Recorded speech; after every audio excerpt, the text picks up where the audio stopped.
eto daw pong si Sara Duterte ay hindi daw po mga kababayan or wala daw pong plano na magtago o umalis ng bansa kung sakali na ipapaaresto o sasampahan ng non-bailable cases mga kababayan. Dahil kung matatandaan nyo kanina, dapat pagkakataon niya para magpaliwanag dito sa NBI mga kababayan, pero hindi po hindi sumipot yung ating Vice Presidente kaya binigyan siya ng NBI mga kababayan ng hanggang December 31 para maka-attend. So ngayon mga kababayan, eto pakinggan po natin etong nakita nating balita galing po dito sa UNTV News. Ano po, ikinikredit po natin sa kanila yan. Hindi po yan atin, gagawan lamang po natin ng reaction video. I-play na po natin. Jed, ito pang paniniwala ni VP Sara na hindi magiging patas ang NBI sa kanya ang dahilan kung bakit hindi siya personal na pumunta sa tanggapan ng NBI. Kasi mga kababayan, kanina may binitawan etong si Sara Duterte na kung saan mga kababayan, may mga binabanggit siya na mga bias daw po. Ano po, talagang hindi siya nagtitiwala mga kababayan, and then nabanggit niya ata din doon ang DOJ doon po sa kanyang press con kanina, karugtong nung ginawa natin ng reaction video. So ngayon, pakinggan pa natin. Monica, yan nga yung sinabi ni Vice President Sara Duterte kanina sa panayam ng media sa kanyang tanggapan sa Mandaluyong City na naniniwala na siya na hindi umano magiging patas ang magiging investigasyon na gagawin ng NBI.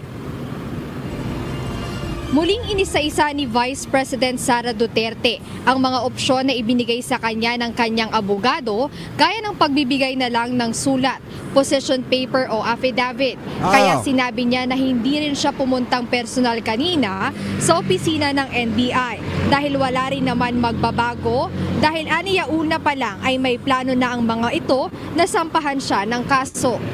Hindi kasi mga kababayan unang-una kaya pinapupunta ang ating Vice Presidente kasi may mga itatanong din sa kanya about dun sa kanyang mga sinasabi na death threat sa kanyang buhay. Kasi nga mga kababayan, ayaw kasing lumabas dito sa investigasyon na ginagawa ng NBI na sasabihin ng mga taga-suporta nitong si Sara na kapag ka may banta sa buhay, nitong si Sara hindi iniimbestigahan. Pero yung banta ni Sara sa buhay ng Presidente, iniimbestigahan mga kababayan. So yan yung iniiwasan ng NBI na mangyari na kung saan sabihin na masyadong bias yung ginagawa nilang investigasyon. Kaya nga kinukuha yung panig nitong si Sara Duterte kasi nga nasa due process yan mga kababayan na kailangang hingin yung panig mga kababayan or salaysay nitong si Sara at madinig yung kanyang gustong sabihin mga kababayan or yung kanyang paliwanag. Kaso nga lang ang problema, saglip na umattend ang ating Vice Presidente mga kababayan, hindi siya umattend sa patawag ng NBI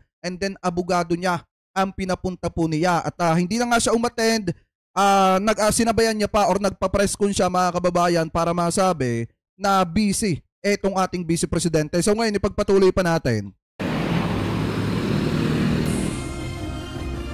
I don't think magiging patas itong investigasyon na ito dahil kung nakita nyo naman yung mensahe ng Pangulo na sinabi niya na ganitong kriminal na mga, sorry hindi ko maalala yung exact words na sinabi, pero sinabi niya ageist.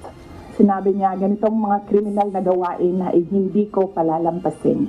So, makita na natin the pronouncements of the President. Siyempre utak kriminal ka Natural mga kababayan, babanggitin ng Presidente yon. Ang sinabi kasi ni PBBM, yung mga ganong klaseng salita na malakriminal mga kababayan, talagang kanyang papalagan. Kasi kung nakakapag-isip ang ating Vice Presidente ng masamang hangarin laban sa Presidente ng Republika ng Pilipinas, paano pa kaya sa normal na mamamayang Pilipino? Kaya nga hindi yan palalampasin ng Presidente at dadaanin po yan sa legal process. Ang problema kasi dito kay Sara Duterte mga kababayan, itinitwist niya yung issue. Kumbaga, pinapalabas niya mga kababayan na hindi na magiging patas yung investigasyon ng NBI kasi nagsalita ang Presidente na hindi niya palalampasin yung pag-iisip ng masama sa kapwa or yung pagbabanta sa buhay ng Presidente. Kasi yung pagbabanta kasi mga kababayan ni Sara Duterte, yung iniisip niya laban sa Presidente, iniisip ng isang kriminal. Mga kababayan, na kung saan gusto niyang ipatumba or kumuha na siya ng hitman para patayin ang presidente. Ano po ngayon, ipagpatuloy pa natin. Meron ng bias. Bukod sa pronouncement ni Pangulong Ferdinand Marcos Jr., malinaw na rin aniya sa kanya ang posisyon ng Department of Justice kaugnay ng mga nangyayari. Nakita niyo rin yung interview ng isang USEC ng Department of Justice. Sinabi niya, a threat is a threat. Well, if you're a lawyer, tunay naman Kahit sa anting ng anggulo, mga kababayan, yung sinabi niya na kumuha siya ng tao, may kinausap siyang tao na kung sakaling may mangyari sa kanyang masama, wag tatantana ng presidente, first lady, at saka ang house speaker. Pagbabanta na yun, mga kababayan, yung sinabi niya na wag tigilan hanggang sa hindi napapatay. Pagbabanta na po yun, kahit pasabihin ni Bato de la Rosa na conditional threat, mga kababayan, pagbabanta pa rin yun. Kaya nga kung titingnan po natin, yung sinasabi niya dito na tingin niya hindi magiging patas ang investigasyon, mga kababayan, dahil sa nagpahayag ng kanyang saloobin ng presidente at nagsalita yung undersecretary, mga kababayan, ng DOJ po ata, yun, pakitama na lamang po ako, ang tingin ng ating vice-presidente hindi na daw magiging patas. Kaya nga kinukuha yung kanyang panig, mga kababayan, para matanong siya kung totoo ba na may nagbabanta sa buhay niya or kung ano yung paliwanag niya tungkol sa naging pagbabanta niya sa buhay ng presidente. Alam niyo, mga kababayan, ayaw kong isipin na ganito yun nangyari. Kaya ayaw umattend ng ating vice-presidente dun po sa patawag ng NBI. Ayaw kong isipin na kaya siya hindi umaattend sa patawag ng NBI kasi hindi niya alam yung isasagot niya. Kaya siya humihingi ng advance question, mga kababayan, para mapaghandaan niya yung mga isasagot niya doon. At nung hindi siya nabigyan ng mga advance question, mga kababayan, doon siya nagpasya na hindi na pumunta or sumipot sa patawag ng NBI. Ayaw kong isipin na ganon. Na kaya ayaw niyang umattend kasi hindi niya alam ang isasagot niya. Kasi kahit anong sabihin niya, kahit sabihin niyang hindi siya nagbanta pa rin siya dyan. Ano po, yung sinabi niya pa nga lang na kumuha siya ng tao para itumba ang presidente, first lady at ang house speaker, pagbabanta na po yun. Ano po ngayon, ipagpatuloy pa natin. I would argue na no, there's several kinds of threats, but nakita niyo na doon pa lang sinabi na niya kung ano yung position niya. At sabi dito, parang gusto niyang sabihin na siya ang ape. Ganun na nga. Oy, Ma'am Roxy RJ, may galab shoutout, long time no see. Parang ganun na nga. As a USEC of DOJ, we expect that is the position of the Department of Justice. Dahil dito binigyang diin ni VP Duterte na pumunta man siya o hindi sa tanggapan ng NBI, naniniwala ang kanyang kampo na magkakaroon pa rin ng kaso laban sa kanya. Mayroon na umanong desisyon kaugnay rito, kaya inaasahan na rin nila ang worst scenarios gaya ng removal from the office o impeachment complaints laban sa kanya at patong-patong na kaso na hindi na rin nila ikinagugulat. Kasama ang tibay din ng ating vice-presidente, mga kababayan, ano? Pagkatapos niya magbanta publicly na nasaksihan ng madlang people, bigla siyang kakabig na parang siya pa ang biktima. Ano po, at bigla niyang ititwist dun sa naging pahayag ng presidente na kung saan naglabas siya ng kanyang saloobin na hindi niya kinukundina niya at papalagan niya yung masamang sinasabi ng ating vice-presidente. Nang dahil lang sa sinabi ni PBBM na yon, pakiramdam agad ng ating vice-presidente na hindi magiging patas yung investigasyon. Alam niyo kasi, mga kababayan, ganito yan Kung doon sa administrasyon ng kanyang tatay, hindi nagiging patas ang investigasyon dahil porkit kagalit ng kanyang tatay ay nakukulong katulad ni Dilima, mga kababayan, ibahin niya dito sa administrasyon ni PBBM. Dahil kung talagang may nalabag itong ating vice-presidente, dapat niyang pagbayaran yon. At hindi naman bulag at bingi. At mas lalong hindi rin tanga ang publiko na nakasaksi at nakakita habang nagsasalita siya on live, habang minumura niya ang presidente, ang first lady, at saka ang house speaker, at habang pinagbabantaan niya yung tatlong malalaking opisyales ng ating bansa. Hindi bulag at tangang Pilipino. Kita nila at alam nila na talagang may nalabag ka na bata sa mga pagbabanta mo. Diba? Ipagpatuloy pa natin. Na ring inaasahan ng pangalawang Pangulo ang kaso na walang bail o magkakaroon ng warrant of arrest sa kanya. Kaya sinabi ni VP Sara na wala sa kanyang plano na takasan ang mga ito. Sana lang. Plan to leave the country or plan to hide if there will be a warrant of arrest. Mainly because my children are here.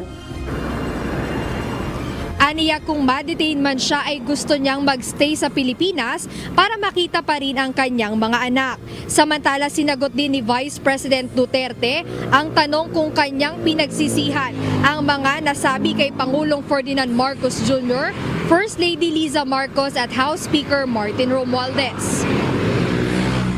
Eto, pakinggan nyo ha, kasi natanong daw siya dito kung nagsisisi na ba siya sa mga sinabi niya na hindi magagandang salita laban doon sa 3 malalaking opisyales ng ating bansa kabilang ang presidente. Ito, i-play na po natin.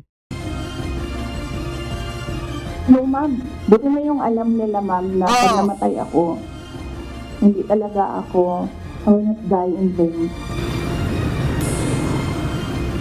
Monica, dinagdag din kanina ni Vice President Sara Duterte na pinaghahandaan na rin. Ayan mga kababayan, at least yung maliwanag. Ano po na kung saan, eto ha, biruin nyo mga kababayan, paano ba maaawa ang sambayan ng Pilipino dito sa ating Vice Presidente? Saglit na magpakumbaba mga kababayan at tanggapin yung kanyang pagkakamali na ginawa nung gabing yon na nagpadala siya sa galit at sa provoking question ng isa sa mga vlogger niya. Saglit na magpakumbaba, humingi ng pasensya at aminin sa harap ng publiko na nagkamali siya, hindi daw siya hihingi ng pasensya. No! Magaling daw yung alam. Mga kababayan, siguro tinutukoy niya dito si PBBM, si First Lady, at saka si House Speaker. Magaling daw yung alam. Kung sakaling may mangyari sa kanya, ganun nga yung mangyayari, katulad ng sinabi niya habang nagbabanta siya. Mga kababayan, so ngayon, yan ba yung dapat kaawaan ng publiko? Yan ba mga kababayan, yung sinasabi ni Bato de la Rosa na bakit parang ngayon wala nang kakampi? Sino ba naman ang kakampi sa tao na hindi marunong magsisi sa kanya mga kasalanang nagawa? Diba, ipagpatuloy pa natin. Nila yung impeachment complaints laban sa kanya. Sinabi niya na may team na siya ng mga abogado na nag-aaral kaugnay nito. So inaantay nila yung mga file na impeachment complaint para mapag-aralan nilang isa-isa kung tungkol saan ba yung mga inihaing reklamo o kaso laban sa kanya. Ayan muna update, balik sa'yo, Monica. Oo, Jed. So nangangahulugan ba ito na hindi na talaga magpapakita si Vice President Sara Duterte sa NBI? Malabo na yan. Dahil binigyan siya hanggang sa katapusan ng buwan para magpakita.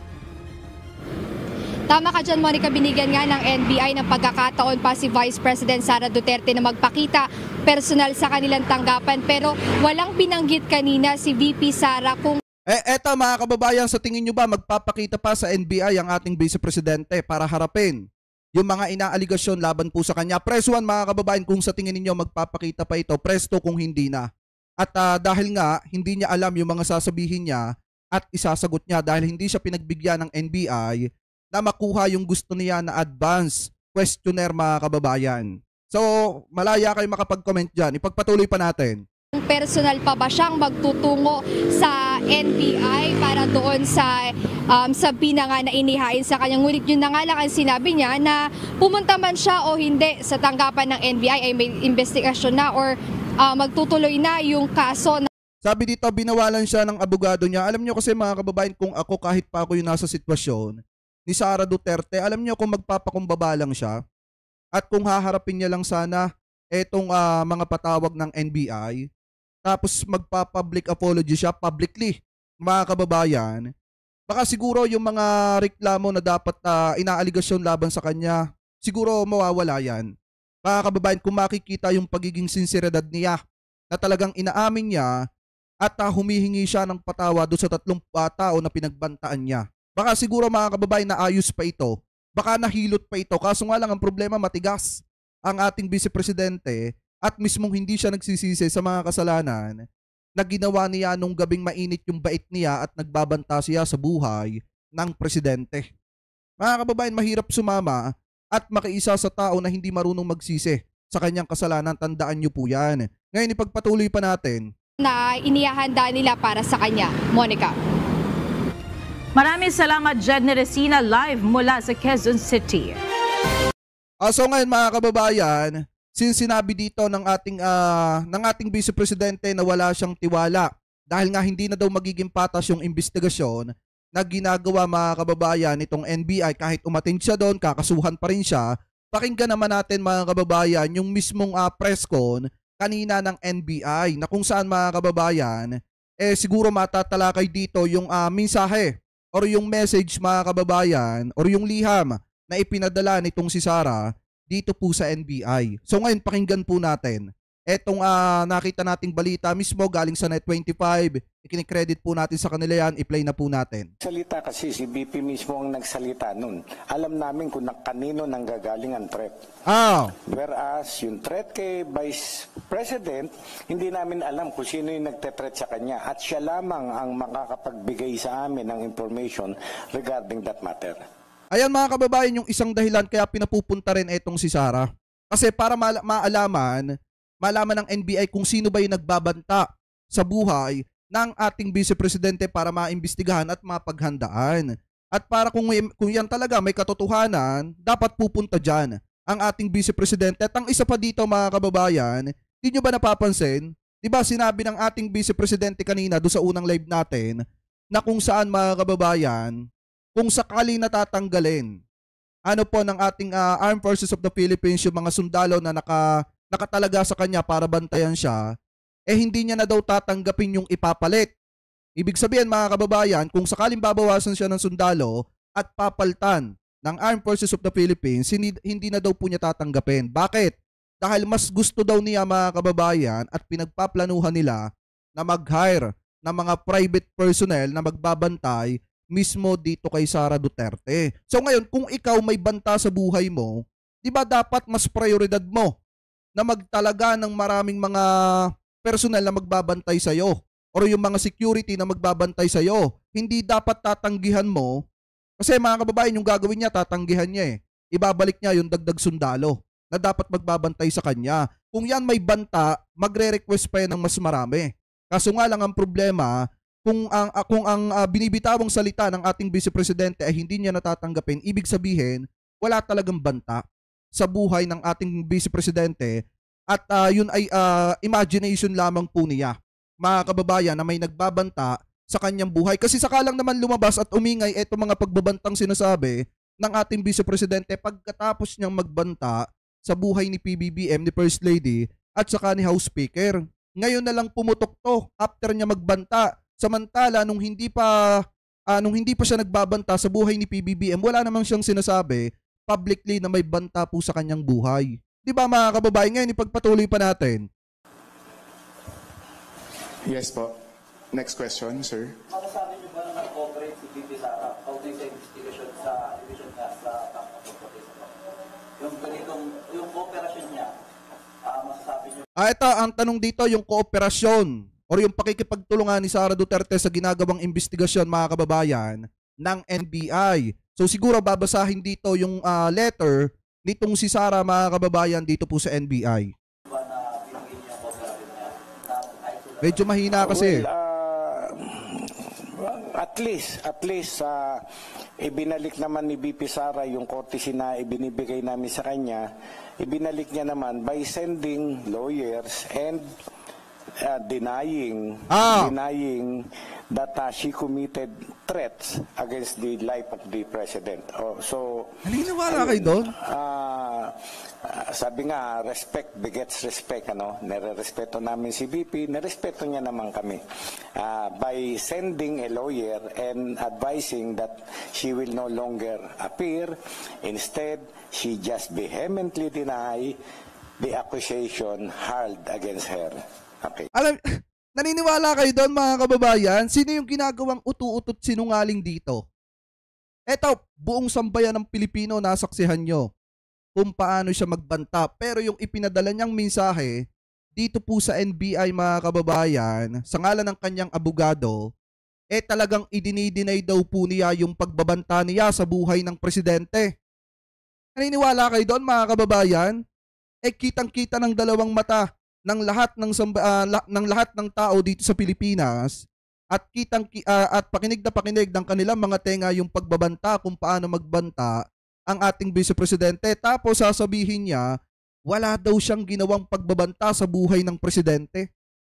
'Di ba ginagawang utu-uto at tanga yung mga tao na sumusuporta sa kanya, especially yung mga tao na naandi dito sa Pilipinas at yung mga nakasaksi kung paano siya magbanta. Kasi eto ba mga kababayan talaga yung sinasabi na kapag ka takot na at nakakaramdam ka na ng konting takot, i-deny mo na eh. Kahit nakita ng maraming tao, hindi ka aamin. I-deny mo nang i-deny. Kasi nga, wala na sukul na. Mga kababayan, hindi na maka-attend, hindi na makapunta dahil hindi makuha yung advance question. Kaya ang gagawin mga kababayan, i-deny na lang kahit nakita at nasaksihan ng publiko yung ginawa niyang pagbabanta. Anyway, happy birthday ha, Kuya Lori S. Del Rosario. Wishing all the best, sumaba pa sana ang buhay mo at pagpalain ka ng ating Panginoon. More blessing to come. Happy birthday ulit. Okay, next question from this corner, yung nauna po kanina. Yes, sir. Yung sa letter na sinabi mo, so it was written by the lawyer and with her conformity. Just want to clarify, how did she manifest her conformity? So, Ano yung sabi dito? Duterte pa rin kami. Eh sino bang nagbabawal sa inyo? Kung gusto niyo maging tanga, ay di doon kayo. was it specifically stated in the letter? Alright, yung portion na yun, ano? That said, our client vehemently denies having made any threat constituting grave threat under Article 2A2 of the Revised Penal Code in relation to Section 6 of RA 10175, terrorism or other punishable under RA number 11479. So, yun po. Dinideny daw ng client nila. Actually, the person speaking here is the lawyer. It's not the Vice President. But then, it has her conformity. Therefore, tama, gusto niya yung sinasabi ng lawyer niya. Ganun po ang implication nun. Meaning she signed the letter? She signed the letter. Yes. Let's So ibig sabihin mga kababayan, since pumirma itong si Sara Duterte dun sa letter na ipinadala nila sa NBI sa ngalan ng kanyang abogado, si Sara Duterte talaga yung nagdi-deny. Ano po, kumbaga abogado lang yung nagsasalita dun sa letter mga kababayan, pero pinirmahan nga ng ating Vice Presidente. So ibig sabihin, siya mismo yung nagdi-deny dun sa mga ginawa niyang pagbabanta nung gabi na mainit yung kanyang ulo, na natanong siya ng provoking question nung isa sa mga vlogger nila. Mga kababayan, tinatanggi niya lahat yon. Yung mga napanood ninyo na nagbabanta itong si Sara Duterte sa buhay ni PBBM, ni First Lady, at ni House Speaker, siguro artificial intelligence yon mga kababayan. Kasi tinatanggi niya wala daw pagbabanta. Alam niyo, balak pang gawing tangat uto-uto ang taong bayan. Ganyan na ba kababa ang tingin ng ating Vice Presidente sa mga kababayan nating Pilipino, sa atin na mga pobre?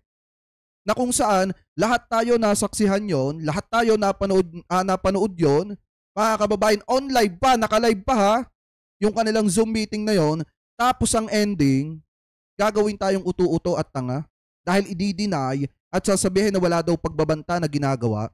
Di ba, ipagpatuloy pa natin. hear it from the sir in black. Yes, ma'am.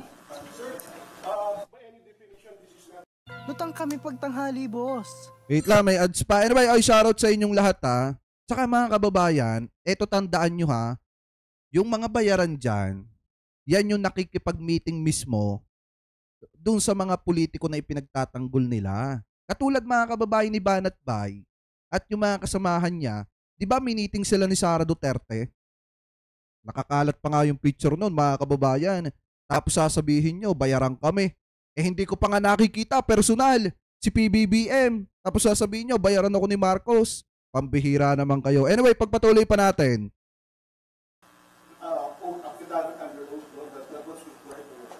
Yes. Sabi ko na nga sa inyo, the letter is signed by the law office and with conformity of the Vice President. It is not the sworn statement that we are looking for or the counter affidavit that we are looking for. All right. Sir, yes po.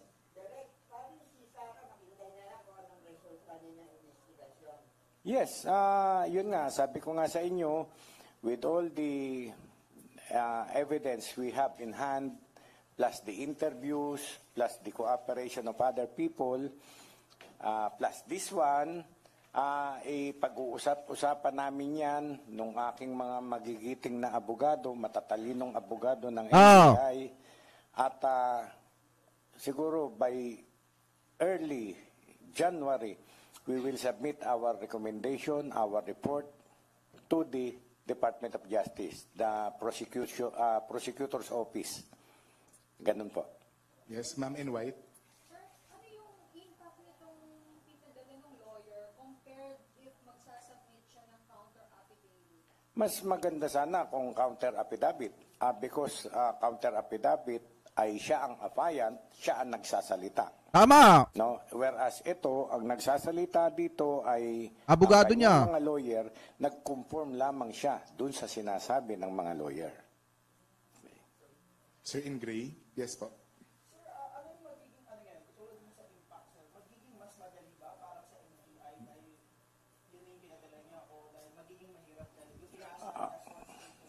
Alam nyo, mas mapapadali ang trabaho kung si ma'am ay nag-appear sa amin, Tama. nasagot yung aming mga katanungan para sa kanya, mas mabilis ang trabaho. Kaya nga sabi ko sa inyo, with this letter, with the clippings on hand, with the interviews we had, i-collate namin yan lahat at nakita nyo, almost 2 weeks or 3 weeks kaming mag-uusap-usap para makaformulate ng isang report. Kaso nga lang ang problema, ang ating Vice Presidente wala eh. Ayaw niyang umattend mga kababayan at nakaasa na lamang po siya sa kanyang mga abogado. Ganun talaga mga kababayan. Tandaan nyo ha, pagka ang isang tao maraming pera, gagalaw up, ang pagagalawin niyan, yung kanyang pera. Mga kababayan, hindi yung kanyang sarili mismo. Tandaan nyo po yan. Kapag ka ang isang tao, lalo na ang isang politiko ay mapera, ang pagagalawin niya yung isang damakmak na abogado po niya, hindi siya mismo yung haharap ng problema na ginawa po niya. Kung hindi, kukuha siya ng maraming abogado para yun ang magtatanggol po sa kanya. Kaya nga kung makikita nyo, abogado yung nagpunta dito at abogado yung nagtatanggol sa kanya, dito ang gagawin lang ng ating Vice Presidente, pipirmahan yung salaysay na sinasabi na wala siyang pagbabanta na ginawa at hindi na siya mag-a-appear dyan mga kababayan. Ano po ngayon, ipagpatuloy pa natin? Recommendation na parehas sa lahat ng involved dito sa insidenteng ito. Sir John Consulta, you have a question, sir.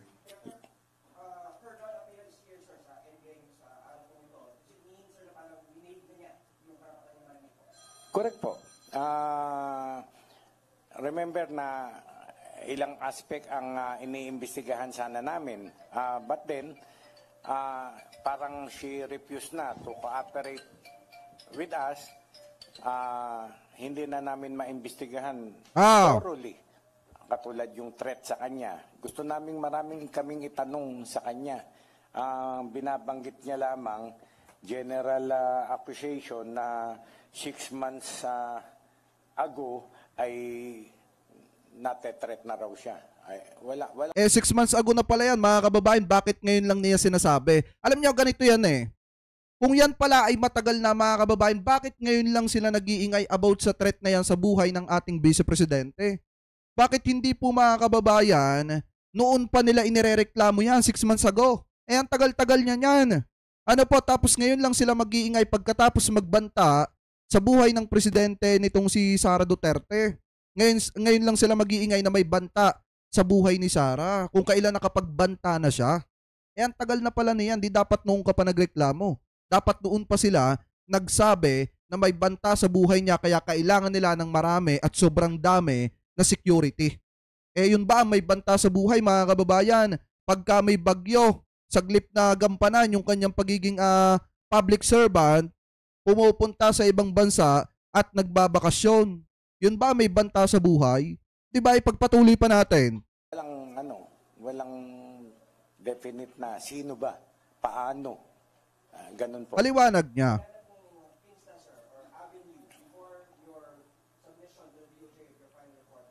Ang hina kasi nung mga tanong. Ayan po. Sabi ko sa inyo, pag-aaralan na namin, we will start collating all the evidence, all the testimonies, all the statements we have gathered. During that interim period, hanggat hindi pa kami nakakapag-finalize, o biglang tumawag sa akin ni Vice President, Director, I will go there. Ano pa ba yung mga gusto niyong tanong? Welcome po yun.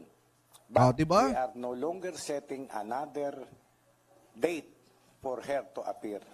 Nasa sa kanya na po yun. Nasa sa kanya na po yun.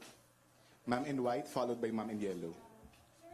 Meron po bang nilagay na justification yung mga lawyers ni VP kung bakit nasabi ng camp nila na hindi naman talaga nag-threat? Ang hina nung tanong eh. Alright. Alam mo, ang sinasabi niya na ang NBI ay under administrative control ng DOJ, na ang secretary ay si Secretary Remulla, that ES ay si Executive Secretary Lucas Bersamin. Under niya kami. Sila, ES and SOJ ay alter ego ng President, so pwede daw, yun ang paniniwala niya na manipulahin, mga kababayan. Kasi 'di ba, tinutukoy nga ni Sara Duterte na hindi nga daw magiging patas yung investigasyon. Kahit mag-appear po siya sa NBI, mga kababayan, tutuluyan pa rin siya. Kasi nga, eto daw si PBBM naglabas ng kanyang saloobin na kung saan, mga kababayan, tinawag na agad daw pong kriminal yung pagbabanta na ginawa nitong si Sara Duterte. Kaya pakiramdam daw ni Sara, mga kababayan, tutuluyan siya. Kaya hindi na siya, mga kababayan, na-attend dito sa patawag ng NBI kasi tingin niya hindi magiging patas yung investigasyon. Ano po ngayon, ipagpatuloy pa natin? Parang kami ay under these people, ganun, parang hindi maganda yung ano niya. Kaya she deemed it prudent not to appear na lang before us and instead deny the accusation hurled against her. Ganun po.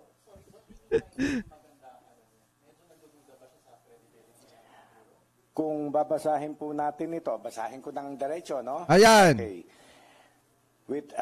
We thank you for your letter dated 02 December 2024 in which you summarized the factual antecedents and expounded on the subject matter of your investigation.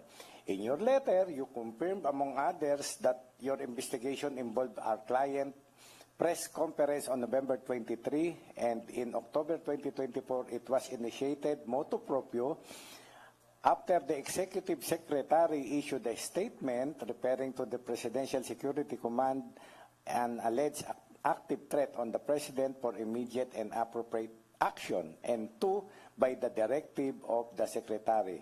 With due respect, we just state that obvious that the Honorable Secretary of Justice is this office administrative superior, head of agency and the President's alter ego, while the Honorable Executive Secretary is the President's chief alter ego. Given these facts, you will kindly understand our client's prudence in her cooperation with the office and her desistance from appearing and giving any statement on December 11 today, 2024. So parang pinapalabas dito ni Sara Duterte na kontrolado daw ng presidente, mga kababayan, etong DOJ. And then, since kontrolado daw ng opisina ng presidente yung DOJ, mga kababayan, possible na kontrolado naman ng DOJ etong NBI, kaya magiging bias na daw yung investigasyon, mga kababayan. Yun yung tamang hinala ng ating Vice Presidente pagkatapos niya magbanta. Ano po, at yun yung ginagamit niya na, ano ba tawag doon? Excuse or dahilan para hindi siya umattend, mga kababayan, dito sa patawag ng NBI. Na sinasabi niya lagi na bias daw yung gagawing investigasyon kasi under daw yan ng presidente. Ano po, ipagpatuloy pa natin. Ganun po ang pagkaka-relay sa amin. Well, meron namang katwiran na mag-isip ng ganun si Vice President because really, We are Kahit ng under NBI the pa rin? SOJ. But then, lagi ko namang sinasabi sa inyo, we are only mandated by our law. Yung Republic Act 10867 na minamandate ang NBI to step in whenever there is threat to the President, Vice President, down sa Chief Justice. So, at ito naman siguro nakikita nyo naman, lagi tayo nagkakausap tungkol this case, ay talagang pinipilit ko na ipaliwanag sa inyo, sa taong bayan, kay Vice President, that the investigation will be impartial. Tama. Kami mananatiling NBI, ang institusyon na mapapagkatiwalaan ng ating taong bayan, ng lahat ng tao. So, hindi natin siya masisisi kung gano'n ang pag-iisip niya, but then kami nananatili, malinis ang aming konsensya that the investigation. Sabi ni Damed Mag-Alasin, Junior David, hindi, ano yun? Hindi ba niya naisip nung panahon ng tatay niya, ganyan din ginagawa? Hindi, baka kaya nga nasasabi ni Sara Duterte na magiging bias itong investigasyong ito kasi nung panahon ng tatay niya, pinapakailma ng tatay niya yung ginagawang trabaho ng DOJ at saka ng NBI. Siguro mga kababayan, nung panahon ng tatay niya, kaya siguro nasasabi niya na possible na mangyari yun ngayon. Pero hindi niya alam kasi mga kababayan, nagaya nga ng sabi dito ni Sir Jaime Santiago ng NBI, mananatili silang nasa sa gitna, mga kababayan, ng investigasyong ito at mananatili silang patas para masabi naman ng publiko na dapat talagang pagkatiwalaan ang NBI. Ano po, so ngayon ipagpatuloy pa natin. Will be fair, wala kaming kikilingan, walang pinoprotektahan. Tama. Serbisyong totoo lamang. Ma'am in yellow, you have a question, ma'am. Okay na. Ma'am in maroon, do you have a question?